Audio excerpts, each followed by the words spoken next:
Hello students, good morning. मैं हूं doctor Sunita Agarwal, RR college botany department से। कल हमने हाइड्रोफिटिक प्लांट हाइड्रिला के बारे में पढ़ा था।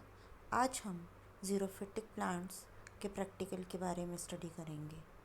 ज़ीरोफाइट्स का मतलब जो है आप सबको पहले से भी शायद पता होगा कि ज़ीरोफाइट्स वो प्लांट्स होते हैं जो कि ऐसे स्थानों पर पाए जाते हैं जहाँ पर कि पानी की कमी हो, वाटर स्केर्सिटी वाले प्लेसेस पर मिलते हैं। तो पानी की कमी जिस स्थान पर है उस स्थान पर अगर पौधे वाष्पोत्सर्जन के द्वारा पानी का उत्सर्जन अधिक कर देंगे तो उनको इतना पानी उपलब्ध नहीं हो पाएगा और वो जीवित नहीं रह पाएंगे। तो कम पानी के अंदर जीवित रहने के लिए पौधों के अंदर कुछ आंतरिक और बाहरी परिवर्तन हो जाते हैं जिनको कि हम क्या कहते हैं, अडेप्टेशन, ज़ीरोफिटिक अडेप्टेशंस। तो ज़ीरोफिटिक कंडीशंस में या मरुद्भिद प्लांट्स कहते हैं इनको हम, जो कि ऐसे स्थानों पर पाए जाते हैं जहाँ पर कि पानी की कमी है। तो इस स्लाइड के अंदर जो ऊपर वाला एक डायग्राम है उसके अंदर 4 डायग्राम्स आपको दिखाई दे रहे हैं और इन चारों डायग्राम्स में से पहले वाला डायग्राम नागफनी ओपनशिया का, ये आप सबने देखी होगी, लगी हुई जगह जगह पर रुक जाती है और इसके अंदर जो है आपको पत्ती जैसी स्ट्रक्चर्स, एक के ऊपर एक और एक साइड, एक पत्ती के ऊपर कई सारी पत्तियां लगी हुई और कांटे के रूप में परिवर्तित जो है पत्तियां भी जो है वो आपको दिखाई देती है। तो ये जो ओपनशिया है इसके अंदर जो कांटे बन गए हैं वो किसके बन गए हैं कांटे, लीफ स्पाइन, पत्तियां जो हैं वो कांटों में परिवर्तित हो गई हैं। और ये जो आपको दिखाई दे रहा है हरे रंग का बड़ा स्ट्रक्चर पत्ती जैसा, वो है इसका स्टेम। स्टेम जो है ये मॉडिफाई होकर बन गया है लीफ। तो जो 2 3 4 पत्तियां आपको एक दूसरे से जुड़ी हुई दिखाई देती हैं, जहाँ से ये पत्ती जुड़ी हुई होती है वो उसका नोड होता है और इंटर नोड वाला भाग जो होता है पत्ती का वो फूल जाता है और फूल कर ये पत्ती का नहीं, स्टेम का जो ये इंटर नोड वाला भाग है ये फूल जाता है और पत्ती के समान दिखाई देने लगता है। तो इस तरह से ये जो है इसमें फूल भी लगते हैं, बहुत सुंदर सुंदर फूल होते हैं, आपने देखे होंगे। येलो कलर के बहुत सुंदर फूल इसके अंदर खिलते हैं और इस तरह का जो परिवर्तन हो जाता है इस प्लांट के अंदर, जो कि इसको पानी की कमी वाले स्थानों पर भी सरवाइव करने के लिए मदद कर रहा है, इसको कहते हैं, इस तरह की जो संरचना बनती है इसको कहते हैं फिल्लोक्लेड। तो आपके एग्ज़ाम्स में कई बार पूछ लिया जाता है, प्रैक्टिकल में भी वाइवा में पूछ लिया जाता है या स्पॉटिंग में इसको रख दिया जाता है। तो आपको इसको पहचानना है कि ये क्या है। इसका नाम अगर आप बता दोगे कि ओपेंशिया तो इससे काम नहीं चलता है, आपको इसका मॉडिफिकेशन बताना होगा कि ये किस में मॉडिफिकेशन हो रहा है और इस मॉडिफिकेशन को क्या कहते हैं। जैसे कि मैंने लिखा है फिल्लोक्लेड इन ओपेंशिया। तो फिल्लोक्लेड इन ओपेंशिया जो है इस फिगर में आपको दिखाई दे रहे हैं। तो फिल्लोक्लेड का मतलब आप समझ गए होंगे कि जिसमें तना जो है वो, उसके जो इंटरनोड वाला भाग होता है वो पत्ती के समान संरचना में परिवर्तित हो जाता है और पत्तियां जो हैं वो कांटों के रूप में परिवर्तित हो जाती हैं, क्योंकि पत्तियों में रंध्र होते हैं और वो वाष्पोत्सर्जन का कार्य करती हैं। अगर पत्तियां रिड्यूस हो जाती हैं, कांटों में परिवर्तित हो गई हैं, इट मीन्स कि इसमें अब वाष्पोत्सर्जन की दर कम हो जाएगी और पेड़ पौधों को जीवित रहने के लिए प्रकाश संश्लेषण फोटोसिंथेसिस के लिए क्लोरोफिल की भी आवश्यकता होती है। पत्तियां कांटे में परिवर्तित हो गई तो पत्ती का कार्य अब कौन करेगा, पत्ती का कार्य करेगा इसका इंटरनोड का फूला हुआ भाग। इसके अंदर आपको हरा रंग दिखाई दे रहा है, इसमें क्लोरोफिल उपस्थित होता है जिससे कि ये अपना भोजन बनाते हैं। तो इस तरह से आपने देखा कि ये फिल्लोक्लेड है, ओपनशिया नागफनी का। और इसके बगल में एक और फिल्लोक्लेड का डायग्राम है जो कि आपके इतना, कोकोलोबा कहते हैं वैसे इसको, ये इतना ज़्यादा नहीं है कॉमन। यही जो है आपके प्रैक्टिकल एग्ज़ाम में ओपनशिया ही स्टैफिलोकोकस के एग्जाम्पल के रूप में स्टडी करते हैं।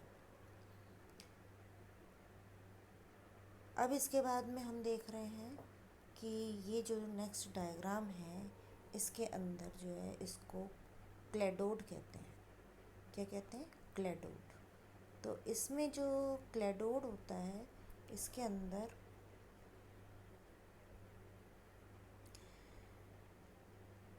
आपको दिखाई देंगे कि जो ये पत्तियां हैं वो हुक के समान संरचना में परिवर्तित हो गई हैं। किस में परिवर्तित हो गई हैं? क्लेडोड में हुक के समान संरचना में परिवर्तित हो गई हैं। और इसके ऊपर जो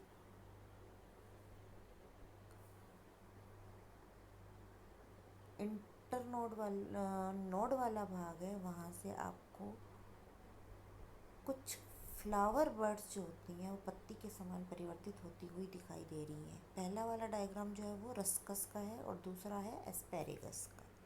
तो इस तरह से ये ऐसे दिखाई देता है जैसे कोई हरे रंग की बेल हो, उस तरह से ये दिखाई देता है।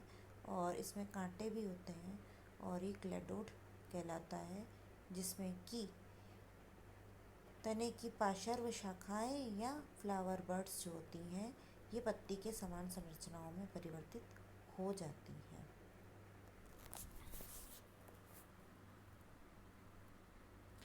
अब ये नेक्स्ट डायग्राम आप देख रहे हो, ये है नीरियम या कनेर की पत्ती।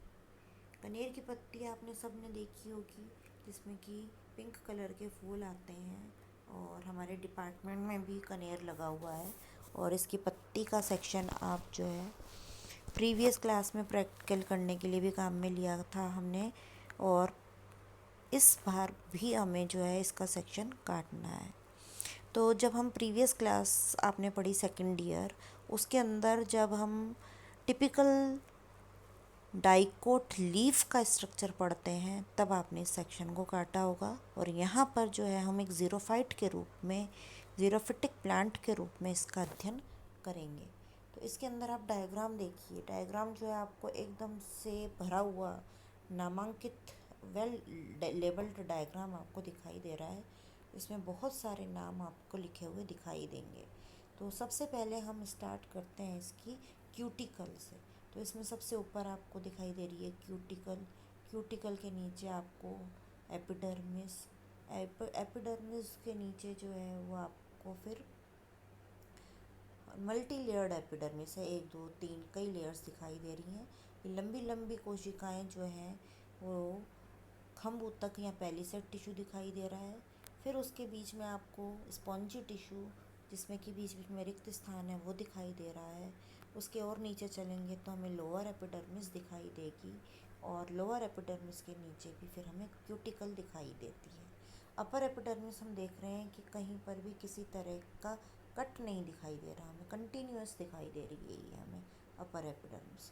जबकि लोअर एपिडर्मिस जो है इसके अंदर जो है कंटिन्यूअस नहीं है। यहाँ पर देखो आपको कट दिखाई दे रहा है, इसी तरह से इधर देखो आपको कट दिखाई दे रहा है।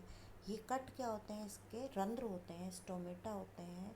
और स्टोमेटा एक चैम्बर में, स्टोमेटल कैविटी के अंदर धसे हुए पाए जाते हैं।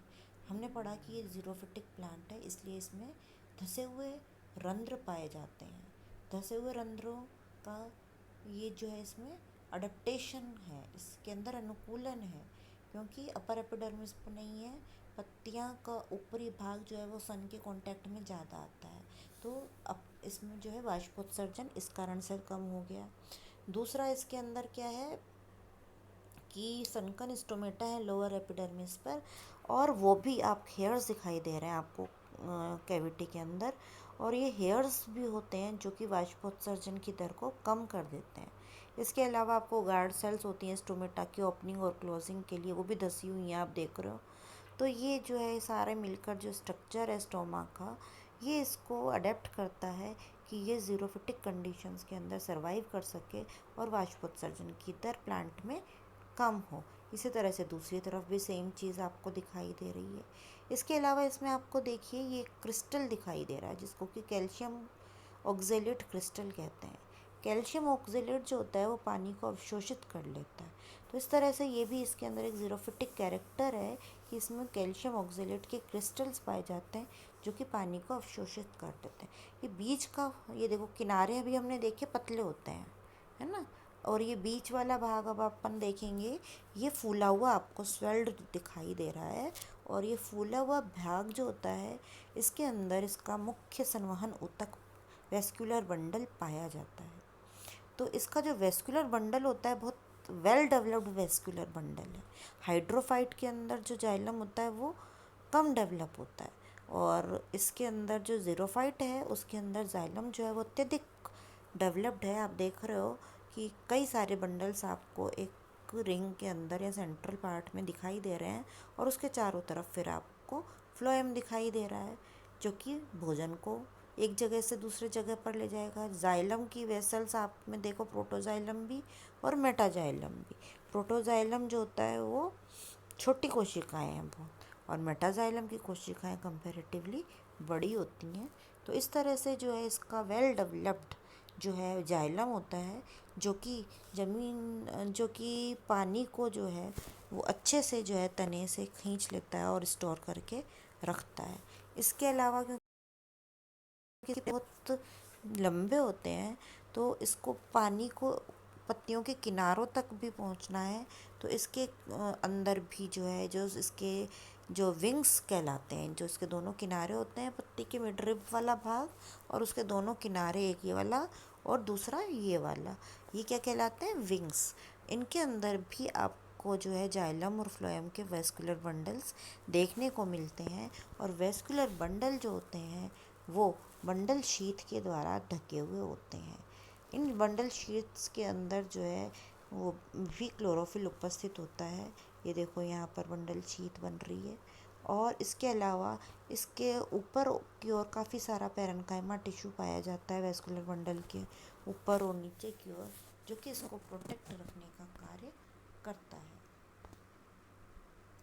तो इस तरह से जो है हमने देखा कि ये नीरियम की पत्ती जो है इसका सेक्शन जब हम काटेंगे प्रैक्टिकल के अंदर और फिर माइक्रोस्कोप में देखेंगे तो इस तरह का चित्र जो है हमें दिखाई देगा। बिल्कुल एग्जैक्टली ऐसा ही चित्र दिखाई देता है जैसे मैंने हाइड्रिला में बताया था कि पतले पतले सेक्शन, ट्रांसपेरेंट सेक्शन कटेंगे और फिर उसको हम स्टेन करके सैफरनिन और ग्लिसरीन डालकर देखेंगे तो हमें जो है बिल्कुल इस तरह से स्ट्रक्चर इसका दिखाई देगा। और अंत में फिर हम जो है जैसे ये मैंने बता दिया एपिडर्मिस के बारे में, इसका ये डिस्क्रिप्शन है जो कि PDF फाइल में आपको प्रोवाइड करा दिया जाएगा। अपर और लोअर एपिडर्मिस पर थिक क्यूटिकल होती है, संकन स्टोमेटा होता है, मीजोफिल बता दिया आपको, 2 भागों से मिलकर बनी हुई होती है। वेस्कुलर बंडल के बारे में भी आपको सब कुछ बता दिया है। तो ये जो है एक इसके अंदर ख़ास चीज़ होती है जो कि इसकी एनाटमी या इसकी आंतरिक संरचना का वर्णन हमने पढ़ लिया। इसके अलावा कई बार नीरियम का जो प्लांट है उसको भी एज इट इज़ रख दिया जाता है तोड़ के टहनी, और उसके अंदर जो पत्तियाँ होती हैं वो लेदरी पत्तियाँ होती हैं, थिक पत्तियाँ होती हैं, जिससे कि वाष्पोत्सर्जन कम हो सके। तो ये इस तरह से जो है नीरियम का डिस्क्रिप्शन है। और सेक्शन काट कर फाइल के अंदर जो है इसके स्पेशल फीचर्स भी लिखने होते हैं कि इसमें कौन कौन से ज़ीरोफिटिक कैरेक्टर्स पाए जाते हैं। Thick cuticle, multi layered epidermis, तीसरा सनकन स्टोमेटा, चौथा कैल्शियम ऑक्जेलेट के क्रिस्टल्स, पांचवा मिडरिब के अंदर विशाल वेल डेवलप्ड जाइलम, मार्जिन्स के अंदर, विंग्स के अंदर भी जाइलम, और वेस्कुलर बंडल को पैरेन्काइमा टिश्यू और पेलिसेड टिश्यू से ढका हुआ प्रोटेक्टेड, जो कि इसको ज़ीरोफिटिक कैरेक्टरिस्टिक्स प्रदान करता है। तो इस तरह से जो है हम इसका डिस्क्रिप्शन करेंगे। अगर नीरियम की पत्ती का सेक्शन काटने के लिए एग्ज़ाम में आता है तो उसका सेक्शन काट के स्लाइड बनानी है, दूसरे नंबर पे डायग्राम बनाना है, तीसरे नंबर पे फिर इसको डिस्क्राइब करना है पूरा। उसके बाद में अंत में इसके features of special interest, adaptation के लिए इसने क्या क्या फीचर्स डेवलप हो गए उनको अलग से भी लिखना होता है। धन्यवाद। नेक्स्ट क्लास में हम किसी दूसरा जो है प्रैक्टिकल का एग्ज़ाम्पल जो है पढ़ेंगे और इसको कंटिन्यू करेंगे।